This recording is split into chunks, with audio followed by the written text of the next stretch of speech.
Rajasthan mount Abu જ્ઞાન સરોવર હાર્મોની hall ખાતે ભરૂચના ભાઈ બહેનો માટે યોગ સાધના ભઠ્ઠીનું આયોજન કરાયું હતું, જેમાં ભરૂચથી 400 ભાઈ બહેનો માઉન્ટ આબુ જ્ઞાન સરોવર સાધનામાં ભાગ લીધો હતો. રાજસ્થાન માઉન્ટ આબુ જ્ઞાન સરોવર ખાતે તારીખ 15 મે થી 18 મે સુધી ચાલનારી ત્રિદિવસીય યોગ સાધના ભઠ્ઠીનો જ્ઞાન સરોવરના ડિરેક્ટર સુદેશ દીદીજી અને ભરૂચ સબ ઝોનના ઇન્ચાર્જ તથા જ્ઞાન સરોવરના ડિરેક્ટર પ્રભા દીદીજી તથા મંજુ દીદી જ્ઞાન સરોવર દ્વારા દીપ પ્રજ્વલિત કરી યોગ સાધના ભઠ્ઠીનો પ્રારંભ કરાયો હતો.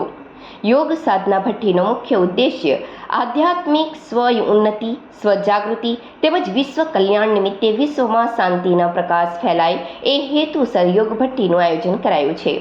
આ યોગ સાધના ભઠ્ઠી દ્વારા જે શાંતિ અને શક્તિ, પ્રકાશ અને સકારાત્મક ઉર્જાનો સંચાર થાય છે, તે દ્વારા ન ફક્ત સ્વ પરંતુ આખા વિશ્વના વિઘ્ન દૂર થાય છે.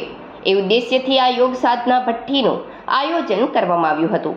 આ ઉપરાંત આ યોગ સાધના ભઠ્ઠીમાં સુદેશ દીદીજીએ ભઠ્ઠીના 4 પ્રકાર બતાવ્યા કે યોગ સાધના ભઠ્ઠી કઈ રીતે કરાય તે દીદીજીએ દ્રષ્ટાંતો આપી સમજાવ્યું.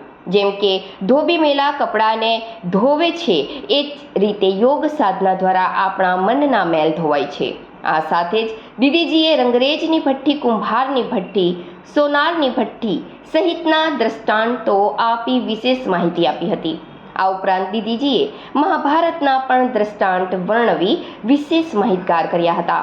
મનુષ્યમાં રહેલી શક્તિની વિશેષ માહિતી આપી હર પરિસ્થિતિમાં તમારે કઈ શક્તિનો ઉપયોગ કરવો તેની પણ વિશેષ માહિતી આપી હતી.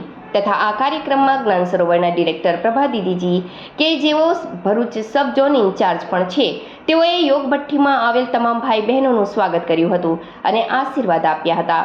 આ સાથે જ મંજુ દીદી જ્ઞાન સરોવર કે જેઓએ મંચ સંચાલન કરી યોગ ભઠ્ઠીને વિશેષ માહિતગાર કર્યા હતા.